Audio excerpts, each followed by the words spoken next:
Bonjour tout le monde, bienvenue dans un nouveau vlog consacré à SOS Fantôme l'héritage, ou Ghostbusters Afterlife en version originale, le troisième volet de la saga Ghostbusters qui ne prend pas en compte le fameux SOS Fantôme de 2016, le film qui a foutu en l'air tout le système hollywoodien. Juste vite fait, j'ai une dent contre ce film parce que ça a été le début de la tentative de déviation de toutes les attaques sur un film au prétexte de « vous êtes pas assez woke pour apprécier notre film ». Ghostbusters 2016, ça a été le début de « ah, vous n'aimez pas ce film? C'est parce qu'il y a des femmes fortes, c'est pour ça que vous n'aimez pas le truc ». Ça a complètement empoisonné tout le débat cinématographique pendant des années, cette merde. Et donc ça fait quelque part un petit peu du bien de voir un film qui l'envoie complètement sous le tapis et qui dit non, ce spin-off n'a jamais existé, c'était terrible, oubliez-le, ce n'est pas inclus dans la continuité, etc., etc. Après cet échec cuisant, Sony est allé chercher Jason Reitman, le fils d'Ivan Reitman, je crois que c'est comme ça, Ivan Reitman, le réalisateur du premier Ghostbusters, habitué en principe à des films qui sont beaucoup plus dans la vague indépendante et auteur. Jason Reitman, c'est le mec qui a fait Thank You for Smoking, c'est le mec qui a fait Juno, c'est le mec qui a fait Up in the Air, qui est un film que j'aime beaucoup avec George Clooney. Et j'avais fait quelques-uns de ses films en vlog, notamment Men, Women and Children, je crois, et j'avais dû faire Tully dans un rattrapage, mais je crois que je l'avais loupé en vlog. Mais je crois que c'était un des derniers films de lui que j'avais vu, j'en ai loupé un qui est sorti entre-temps. Donc du coup, c'est pas du tout le genre de réalisateur que j'attendais pour ce genre de film.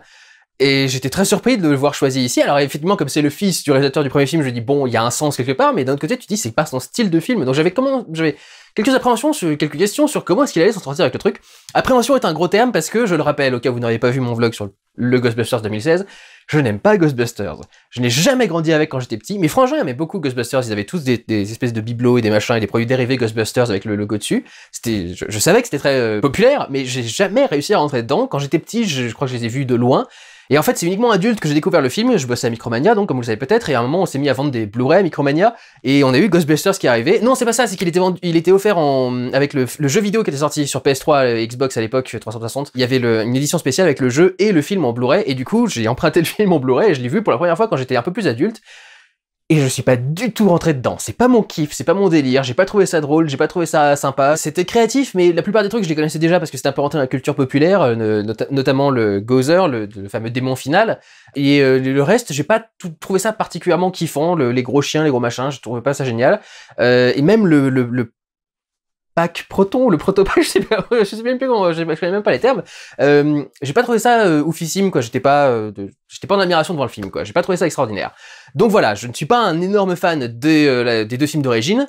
Donc prenez ça en compte dans mon avis sur le troisième film. Et du coup, je dois dire qu'il s'en est plutôt très bien sorti. C'est vrai qu'à chaque fois qu'il y a une scène d'action qui débarque, elle est extrêmement bien filmée, avec beaucoup de rythme, des plans de caméra qui sont intelligents et très bien pensés pour qu'on puisse lire l'action correctement, penser l'enchaînement avec le plan suivant et le reste de l'action. Tout ce qui est vraiment dans le feu de l'action, avec notamment le siège d'artilleur qui sort de la voiture pour que la gamine puisse tirer sur les fantômes sur le côté de la bagnole pendant qu'elle est en train d'avancer. C'est toujours filmé de façon extrêmement cool, extrêmement classe. Clairement, ces scènes d'action marchent super bien, sont très bien filmées, sont très rythmées. Et vraiment, je m'attendais pas à ça de la part de Reitman, qui a toujours fait des films qui étaient beaucoup plus plan-plan, des analyses de personnages, des trucs qui sont plus avec des personnages souvent dépressifs.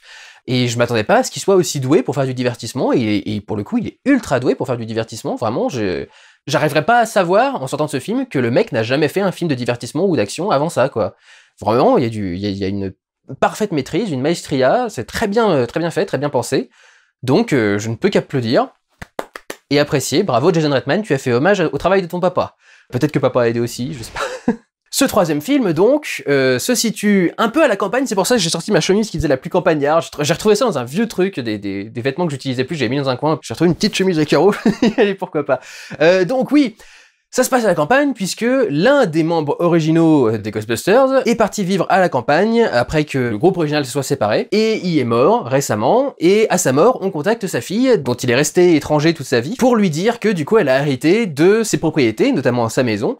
Et elle s'y rend avec sa fille Phoebe et son fils Trevor, le fils étant joué par un des mecs qui jouait dans Stranger Things. Et finalement, arrivés sur les lieux, les enfants vont se rendre compte que leur grand-père faisait partie des Ghostbusters et vont devoir prendre la relève puisqu'il y a toute une porte des enfers, grosso modo, qui est installée dans le coin, qui menace de s'ouvrir et ils vont devoir du coup réutiliser tous les accessoires et tous les trucs de leur grand-père pour essayer de se débarrasser de cette menace. Et je vais dire ça tout de suite, c'est clairement un film fanservice. Autant la version 2016, ils avaient fait un peu tout ce qu'ils voulaient et tout et n'importe quoi principalement. La seule idée principale qu'ils avaient en écrivant le truc, c'est on met des femmes dans les rôles principaux, pour le reste on n'a aucune idée, démerdez-vous. Là, pour le coup, tu sens que c'est beaucoup plus le côté fanservice, le côté prise de relais, notamment avec le fils qui prend le relais du père à la réalisation, mais surtout tu sens à quel point tout ça a été fait pour les fans du truc original. Le moindre accessoire qui vient d'un film d'avant est présenté avec son insert énorme, avec sa petite lumière qu'il met en avant. Alors par exemple leur petit détecteur radar, il est souvent mis dans le noir avec les petites LED qui bougent sur les côtés, qui servent à faire de la lumière et à éclairer le truc lui-même, et ça fait un côté un peu étrange, etc. À chaque fois, t'as toujours une contre-plongée ou une plongée, en tout cas un insert, un plan qui est réservé spécifiquement à cet accessoire. Et à chaque fois que t'as un objet comme ça, t'as soit du silence, justement, pour concentrer complètement ton attention sur cet objet-là, soit au contraire une petite musique un petit peu magique qui évoque les souvenirs de ton enfance qui s'effritent dans ta vie professionnelle et adulte détestable, avec ton boulot de merde que tu détestes et avec ta vie de famille que tu ne supportes pas, etc. Donc tu sens que c'est vraiment à fond orienté sur le côté ultra nostalgique, jusqu'au bout.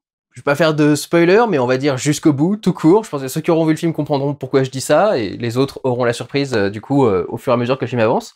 Il y a un truc qui est intéressant, c'est que surtout, je trouve qu'il a filmé le film, et il l'a réalisé en général, comme un film pour enfants de l'époque. C'est un très bon film pour vos enfants. On retrouve un peu tous les clichés habituels des films grand public jeunesse des années 80-90. La famille donc monoparentale avec juste une mère qui déménage, donc qui sont obligés de dire adieu à tout ce qui les entoure, à tous leurs amis. Bon après, la petite elle a pas beaucoup d'amis, mais qui donc doivent arriver dans une nouvelle ville, s'y habituer, rencontrer du coup les différentes personnes qui y vivent déjà, être charriés, etc., etc. Donc vraiment typique ce cliché des années 80. L'un des enfants qui est un petit génie, qui invente tout et n'importe quoi, donc qui sait très bien tout réparer, etc. Tous les gamins ont une petite... les Anglais diraient a quirk, une petite caractéristique un peu particulière qui permet de bien les identifier par rapport aux autres personnages. Donc t'as la plus petite gamine qui sait tout réparer, t'as le grand frère qui évidemment veut se glisser sous les jupes des filles, le grand frère va aussi servir à faire ce qui est un peu plus adulte, proche des adultes, genre conduire la voiture, des trucs dans ce genre-là. Il y a le meilleur pote de la gamine principale, qui s'appelle Podcast, qui est ultra fan des technologies modernes et qui du coup se pense constamment dans un podcast, se déplace constamment avec un gros micro et un enregistreur et tout un tas de trucs. Vraiment, il s'y croit à fond. Pareil, la fille cool de la ville, dont le frère va commencer à se rapprocher petit à petit, puisque donc le frère a envie de se glisser sous la jupe de quelque chose. Tu vois qu'il y a vraiment un côté respect de comment on faisait les films à l'époque. Il y a une sorte d'hôtel démoniaque qui va être créé à un moment ou à un autre. Ça aurait était très facile de faire ça avec un gros décor fond vert autour du truc. Il y avait une façon de construire les décors dans les années 80 qui mettait vachement plus en avant l'élément que tu voulais mettre en avant en fait. Là ici donc on a une espèce de petit temple qui est au milieu d'une espèce d'alcôve dans une grotte. Et en fait ce décor est vachement blanc, tu vois que c'est une pierre très différente du reste de l'environnement qui elle est rouge. Et du coup ça te met vachement l'accent sur ce décor. Quand tu rentres dans cette pièce, tu peux voir que ce décor, tu peux voir que cet hôtel. Il y a quelque chose qui vraiment le fait ressortir du reste. Et c'est quelque chose qui, pour moi, avait plus lieu dans les vieux films que maintenant. Parce que maintenant, en plus, on essaye vraiment de faire en sorte que les choses soient organiques, soient réalistes. T'as vraiment l'impression que cette chose pourrait exister. Et du coup, c'est quelque chose qui, d'office, ne met pas en avant un élément. Puisque ce qui est particulièrement, spécifiquement mis en avant, a toujours un côté un peu plus artificiel que quelque chose de réaliste et de commun, quoi. Du coup, avec la gamine inventeuse et le grand-père qui lui-même avait fait ses propres trucs, t'as toujours des décors qui sont remplis de bibelots, d'accessoires, de bidules que tu comprends pas trop, t'as une maquette miniature de la maison. Il y avait souvent ça dans les films pour enfants de l'époque, il y avait souvent des petites maquettes, des petits trucs un peu fun comme ça dans les décors.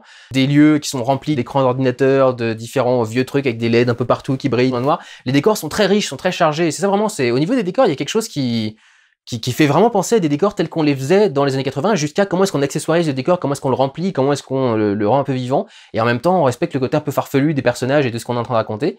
Et c'est quelque chose qui s'est un petit peu perdu. Je me souviens, j'avais fait ce commentaire devant le film Le Petit Spirou de Nicolas Barry, qui était mon maître de stage pour ceux qui ne sauraient pas, et j'avais dit, il manque ce côté inventivité, ce côté gamin qui crée des petits trucs dans sa chambre avec des trucs installés avec des poulies où il doit tirer sur des cordes et ça fait venir le petit panier de sa Game Boy ou je sais pas trop quoi, enfin n'importe quoi, mais pour montrer quelque chose de créatif et d'inventif avec un gamin, et pour montrer des décors qui regorgent de créativité, d'invention, de petites astuces, de petits trucs rigolos et sympas. Et je retrouve vraiment totalement cette sensation-là dans ce film, que j'avais trouvé complètement absente du Petit Spirou de Nicolas Barry, à l'exception du moment où il crée sa petite voiture. Et là, pour le coup, dans ce film-là, je sens vachement ce côté ressusciter cette façon de faire des films pour enfants de l'époque, et d'essayer de leur ouvrir grand les yeux avec tout un tas de petits bidules, de petites créations, de petits machins un peu farfelus, etc., qui, en principe, fascine assez facilement les gamins. Et donc même dans cette façon de construire les décors, je trouvais qu'on retrouvait un truc des années 80 qui était assez intéressant. Et j'ai envie de dire que ça se retrouve même au niveau du montage, et notamment je dirais au niveau de la musique. La musique très souvent va être, je sais pas, c'est ce drôle de sentiment que t'as des fois quand tu regardes des vieux films, où t'as le sentiment que La musique a été rajoutée au-dessus, mais sans vraiment prendre en compte ce qu'elle aide sur la scène, comme si la musique avait été composée indépendamment de la scène, avant que la scène soit montée et soit faite, etc. Et qu'on t'avait dit, fais-moi un morceau sur les gamins racontent des petites blagues ou des petites anecdotes ou des trucs dans ce genre-là, donc le genre de truc qui se joue avec des cordes en pizzicato, vous savez, des trucs dans ce genre tout tout tout tout tout tout tout des petites musiques comme ça, t'as l'impression que c'est effectivement pas super calé par rapport aux scènes, c'est pas particulièrement en rythme par rapport à une action qui va se produire à l'écran, pas spécialement mémorable, mais pas anecdotique non plus. C'est ça qui est intéressant, c'est que c'est pas que c'est une composition et une mélodie qui va forcément vous rester en tête pendant des jours, c'est juste que ça marche très bien là où c'est utilisé, même si effectivement c'est pas spécialement en rythme avec la scène, ça marque mieux la tonalité émotionnelle de la scène et tu remarques un peu plus la présence de la musique, là où dans la plupart des films qui sortent récemment, surtout les Marvel que vous allez voir régulièrement, la musique est très anecdotique et est vraiment là pour juste qu'il n'y ait pas de silence dans la salle, quoi. Dans la scène plutôt et dans la salle de cinéma. Et puis il y a aussi ce travail un petit peu rétro à l'ancienne au niveau des effets spéciaux. Les effets spéciaux de la version 2016 étaient vraiment des effets spéciaux de 100% numériques et on s'amusait à créer tout un tas de petites créatures, de petits fantômes, de petits machins. Là du coup il y a beaucoup de créatures qui reviennent des autres films, donc on sait à quoi elles sont censées ressembler. Et donc pour les reproduire, ils ont reproduit véritablement les techniques de l'époque. Il y a certaines des créatures, notamment les chiens démoniaques là, qui sont faits en animatronique, qui sont des vraies créatures moulées, qui sont arrivées sur le décor, qui ont été animées, etc., etc., qui sont plutôt bien foutues d'ailleurs. Mais surtout, ce que j'ai trouvé fort, c'est que même quand ils passent en effets spéciaux numériques, complètement numériques, il y a une texture, une façon d'éclairer ces créatures qui est ultra réaliste et ultra bonne en fait. D'habitude, les effets spéciaux ont toujours une tendance à avoir un côté un petit peu plastique, un petit peu lisse. J'ai pas du tout eu cette sensation-là, il y avait un rendu extrêmement réaliste sur la peau et sur les mouvements des créatures, et du coup, j'ai jamais trop senti le côté numérique et effets spéciaux, puisque beaucoup donc des effets sont faits à l'ancienne. D'ailleurs, au niveau des effets spéciaux, ils sont plutôt bien réalisés. Il y a je crois qu'il s'appelle le Manche-Tout, le fantôme, je trouve qu'il est pas terrible, je trouvais qu'il était il avait un visage plus rigolo dans les anciens, il me semble. Pour le reste, les effets spéciaux sont tous ultra bien foutus.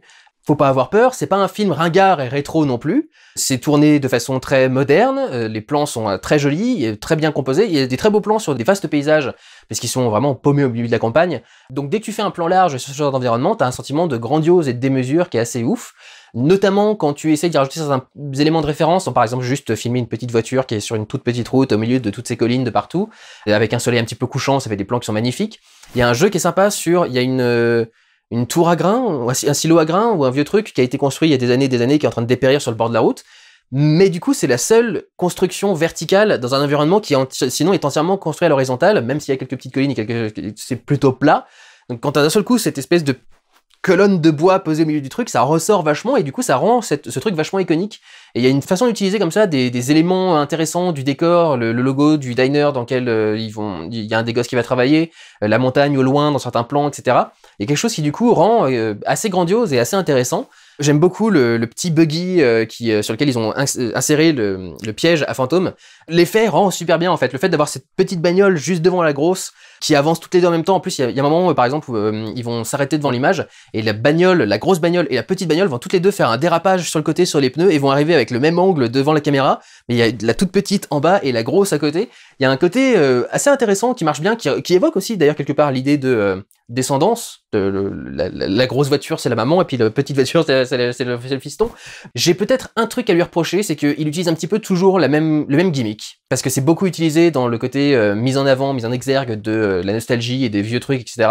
C'est que très souvent, il y a des scènes où on va te mettre un grand silence et puis d'un seul coup on va te mettre un son qui va à fond la caisse. Je vous ai parlé de certains plans qui mettaient en avant du coup tous ces objets.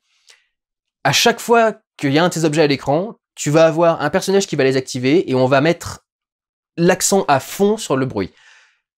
En faisant deux choses, en mettant le volume ultra fort et en ne mettant aucune musique à côté. Donc t'as toujours un gros silence et d'un seul coup t'as le bruit d'allumage du flingue, le bruit d'allumage de la bagnole, le bruit d'allumage de tel truc qui capture les fantômes, etc., etc. Et tu vois vraiment le côté, on veut faire c'est un peu faire du porno, mettre en avant de façon ultra sensuelle et aguicheuse tous les symboles de nostalgie à travers le son, du coup, dans ce cas précis. Il y a vraiment ce côté-là, il y a ce côté vraiment mise en exergue de tous ces accessoires. Et je trouve juste qu'au bout d'un moment, ça fait un petit peu beaucoup, souvent le même gimmick de répéter, en fait. Parce que ça va pas avoir lieu uniquement sur les objets qui vont être utilisés, ça va aussi avoir lieu, par exemple, sur un personnage qui a peur que quelque chose lui saute à la gueule, quand il y a un fantôme ou un truc dans ce genre-là, et puis t'as un grand silence, et puis le truc débarque et lui saute dessus d'un coup, etc.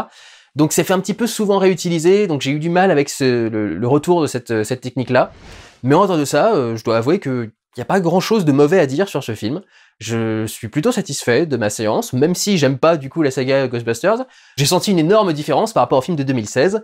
Et puis je dois dire que le film est plutôt marrant, plutôt sympathique. Ironiquement, le passage nostalgie qui se déroule un petit peu à la fin du film, plat, mort, vide, aucune expression, aucune vie, rien du tout. Enfin, tu te dis, mais c'est catastrophique, quoi. La blague passe complètement à plat, tu sens que c'est pas l'écriture d'époque, tu sens que c'est pas le bon jeu, tu sens que c'est... Enfin, voilà. Mais sinon, il y a tout un tas de choses qui sont assez rigolotes et qui sont bien intégrées dans les dialogues, dans les différentes actions des personnages. Bon, même si on a un petit peu le côté le loser qui fait des inventions qui marchent pas du premier coup, etc. Mais je crois que c'était justement un des trucs qui étaient dans le premier film. C'est un truc que moi j'aime pas dans la saga Ghostbusters, mais qui marche a priori pour certains. Mais donc ouais, la plupart des blagues marchent plutôt bien. J'avais peut-être deux petites remarques avant de finir. La première, c'est le tout dernier plan du film est un plan sur New York. Sans doute parce que ça doit être une espèce de tradition des Ghostbusters, ça va se finir avec un plan final sur New York. Mais alors comme tout le film s'est déroulé dans, je crois qu'ils sont dans l'Oklahoma ou un truc dans ce genre-là, tu te dis mais pourquoi est-ce qu'on est en train de nous montrer ce plan sur la ville? Juste un plan en plus, c'est pas qu'il y a une scène, c'est pas qu'il se passe un truc, c'est pas qu'il y a une petite séquence, c'est un plan, c'est tout, un seul et unique plan.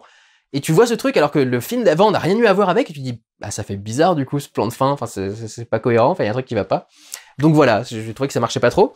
Et dernier petit truc, le film du coup essaye beaucoup d'évoquer un certain style, film des années 80-90. Les traducteurs s'en sont manifestement rendus compte, et ils ont intégré dans les sous-titres tout un tas de références au nom de Zeus, que sort Doc Brown dans Retour vers le futur.